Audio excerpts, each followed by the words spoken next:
안녕하세요. 기계설계자 진입니다. 다시 찾아주셔서 고맙습니다. 요즘 업무와 기타 여러 일이 겹쳐 정신이 하나도 없네요. 그래도 구독자분들께 약속했듯이 주 2회 이상 업로드하도록 최선을 다하겠습니다. 이번엔 첫 번째에 이어 두 번째로 일반대 졸업생의 설계 업무에 대해 이야기해 보겠습니다. 이번 내용은 기계 관련 학부생이 아니면 익숙하지 않은 용어가 나오므로 참고하세요. 이제 시작하겠습니다. 시작에 앞서 대기업의 중요 부품 설계할 때를 기준으로 PPT를 준비하였습니다. 단순 부품 같은 경우 해당 내용 중 일부가 생략됩니다.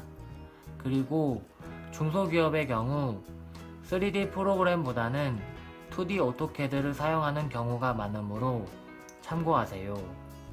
그럼 중요 부품을 설계할 경우 첫 번째로 설계가 필요한 부분이 어디인지 파악하고 해당 부품에 필요한 공간을 확인합니다.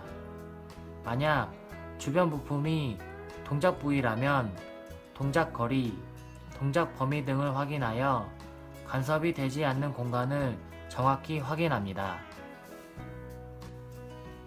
설계 부위와 공간이 파악되었다면 설계하려는 부품에 조립되는 부속의 리스트를 준비합니다.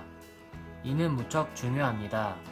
한 예를 들면 저희 회사의 경우 볼트를 10mm 단위로 관리가 되지만 저희 회사에서 다른 회사로 이직하신 분이 해당 부속 리스트를 확인하지 않고 설계를 끝냈다가 낭패를 본 적이 있다고 들었습니다.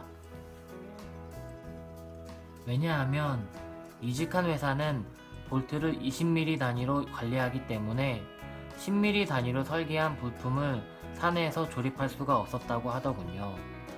이 사례처럼 힘들게 설계해도 사용을 못할 수 있기 때문에 설계 전 조립되는 부속 리스트를 확인하는 것이 무척 중요합니다. 그럼 이제 설계 전 기본 준비가 되었으니 설계를 시작해 볼까요? 설계는 여러 가지가 고려되어야 됩니다. 첫 번째로 구조 또는 형상이 단순해야 합니다. 같은 기능을 하는 부속인데 복잡한 형상으로 제작도 어렵고 조립도 어렵게 할 필요가 없겠죠? 그러므로 해당 부품으로 가장 단순한 구조를 갖는 것이 좋은 설계입니다. 다음은 공용화가 되어야 됩니다. 대부분 완제품이 소형에서 대형으로 커질 때 외관 사이즈는 커지지만 일부 구조는 동일하게 사용되는 파트가 있습니다. 이러한 부분을 최대한 공용화를 시켜 부품의 종류를 줄이고 최대한 공용화가 되도록 첫 설계 단계부터 소형에서 대형까지의 구조를 고민하고 적용합니다. 부품 공용화는 부품 단가와 납기 등에 영향을 주는 요인으로 무척 중요합니다. 다음으로 조립성을 고려해야 됩니다. 구조를 단순화시킨다고 조립되는 부분을 가리거나 손이 들어가지 않거나 조립하는 연장의 사용 공간을 확보하지 않는 등의 조립하기 위해 필요한 공간을 고려하지 않는다면 설계된 부품을 사용되지 못하고 폐기됩니다. 그리고 제작성도 고려해야 됩니다. 먼저 판금이나 강, 주물 등의 제작 방법을 선정하면 문제없이 제작할 수 있도록 판금은 밴딩, 용접 등을 고려해야 되고 강은 가공 부위가 가공 기계가 가공할 수 있는 형상을 가져야 하며 주물은 두께와 주물 형상이 잘 나오도록 구조를 고려해야 됩니다. 마지막으로 설계하는 부품이 받는 하중을 계산하고 해당 하중을 무리 없이 버틸 수 있는 재질을 선정하여 안전율을 확보합니다.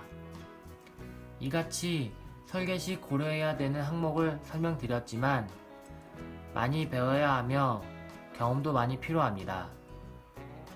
그리고 시행착오를 겪다 보면 설계 시 실패하는 횟수가 줄어들고 추후에는 좋은 설계 부품이 탄생하게 됩니다.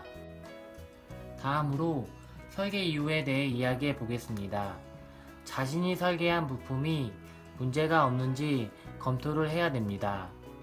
설계 부품에 작용하는 하중을 다시 확인하고 선정한 재질에 충분한 안전율이 나오는지 확인합니다. 만약 안전율이 기준 미달일 경우 형상을 바꾸거나 재질을 변경하여 기준 안전율에 도달할 수 있도록 조정합니다. 그리고 이론적으로 문제가 없다고 판단이 되면 해석 프로그램, 즉 CAE를 활용하여 정말 문제가 없는 건지 이론 수치와 비교하며 최종 확인을 거칩니다. 마지막으로 설계 완료된 3D 영상을 3D 완제품에 붙여보고 간섭이 있는지, 동작 시 닿는 부분이 없는지 체크하고 볼트 등 고정 부품도 추가하여 드라이버, 스패너 등 조립 연장 사용에 문제가 없는지 체크합니다. 이로써 3D 설계가 완료되었습니다. 다음으로 다룰 부분은 해당 3D 영상이 잘 제작될 수 있도록 2D 도면을 그려야 됩니다. 이는 다음 3탄에서 다뤄보도록 하겠습니다. 처음 계획은 설계 업무에 대해 4단계로 나눠서 진행하려고 했으나 내용이 너무 길어져서 조금 더 세분화해서 다뤄보겠습니다. 저도 정확히 몇 단계까지 세분화가 될지 짐작이 잘 안되네요.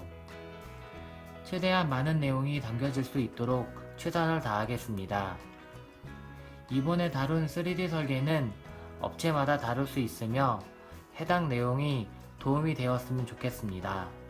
지금까지 기계설계자 진이었습니다. 감사합니다.